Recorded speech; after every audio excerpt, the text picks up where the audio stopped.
Hey everyone, today we're talking about a show that had everyone talking back in the day, Extreme Makeover Home Edition. This reality TV show aired on ABC from 2003 to 2012, and Ty Pennington hosted it. The show was all about renovating homes for families in need, and it was known for its emotional stories and dramatic home renovations. They would often tear down the existing house and build a new one from scratch. While it is clear that host Ty Pennington and the rest of the original team only wanted the best for the families they worked with, financial issues and interpersonal conflicts ultimately led to heartbreak and tragedy for some of the families featured on the show. In this video, you will learn the controversial truth that happened behind the scenes of the show Extreme Makeover Home Edition.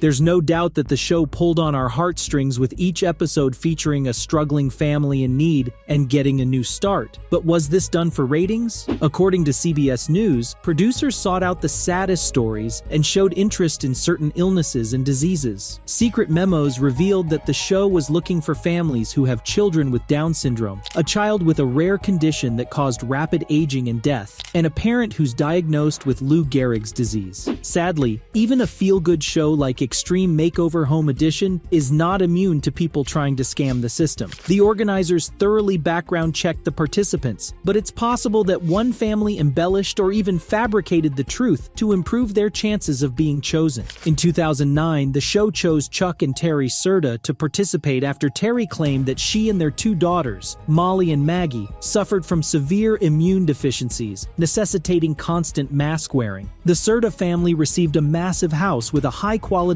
air ventilation system. But that wasn't the end of the story. When the family couldn't afford utility bills, they sold the house and moved to Oregon, where new doctors challenged the family's diagnosis. Eventually, someone reported these doubts to Child Services, leading the state to take temporary custody of the two girls after discovering that they weren't chronically ill, but rather victims of medical child abuse. While the show brought joy and hope to many families, there were also instances where the stories ended in tragedy. For example, the Oatman family, who seemed like perfect candidates for a home makeover and fresh start, faced deteriorating relationships despite the home makeover. Debbie Oatman was a single mother raising 4 sons, 3 of whom were adopted. Unfortunately, 2 of her children had an HIV diagnosis, and mold issues at home were the primary argument for the Oatman family to undergo renovation. However, as it turned out after the cameras left, physical altercations and verbal abuse from Debbie towards her children weren't uncommon, as explained by her son, Kevin Oatman. "I thought everything would change when we moved into this house and everything would get better," he continued. "She was happy and excited, maybe for the first week, and then it all returned to how it was." 2 Oatman children left the house, and ex-Debbie's husband, Joe Gayton, said in 2011, "The house didn't change her. She remained the same as before, a miserable old hag." Despite homes being a dream come true, renovation incurred a significant financial burden on families. In some cases, substantial home improvements can increase property taxes, posing a financial challenge to the family. Additionally, a larger space and upgraded amenities may increase utility expenses. New electrical, plumbing, and heating systems may require additional care and maintenance. In some instances, families had to consider the possibility of selling the new house due to financial difficulties associated with increased taxes or property upkeep. Take the Harvey family, for example. Their episode aired in 2005, featuring a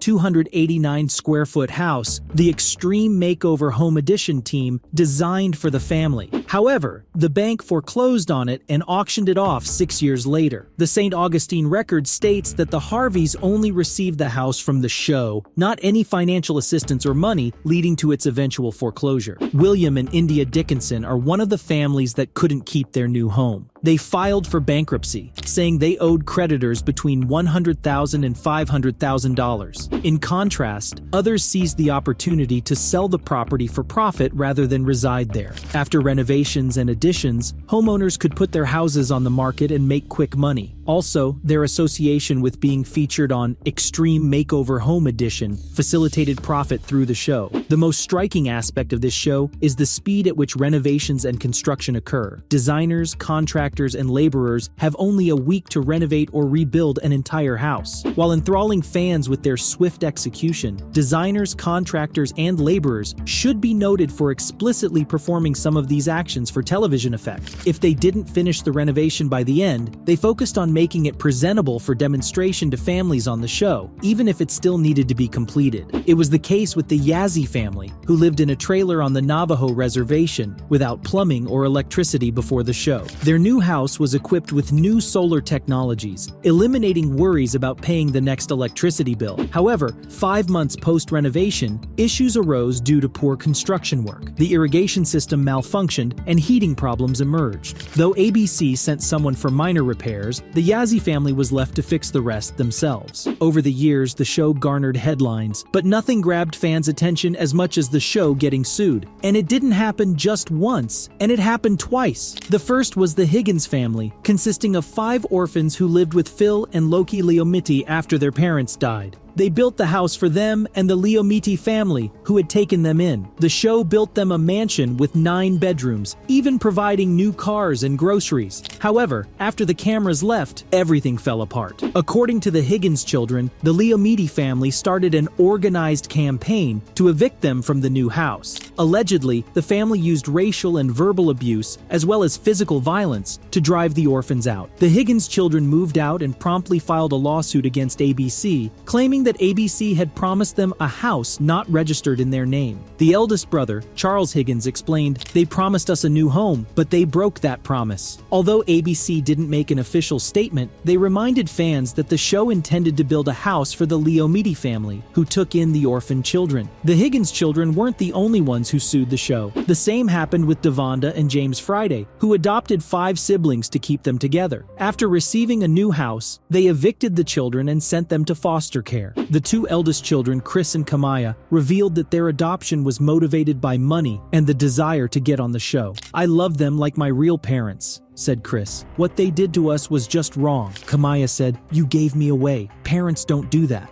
However, their adoptive father insisted that the 2 older children wanted to leave. "Listen, nobody kicked Chris or Kamaya out," he stated. The siblings sued ABC and the couple who adopted them, accusing them of fraud and contract breach. So, what does host Ty Pennington think about the families who lost their homes after being featured on the show? Well, he's unsympathetic to them, and he takes zero responsibility. Ultimately, despite all the possible scandals, Extreme Makeover Home Edition positively impacted many families, giving them a fresh start. The show participated in numerous charitable projects, allowing the audience to witness how solidarity and assistance could change people's lives. Thank you for watching until the end. If you enjoyed it, please like and subscribe to the channel.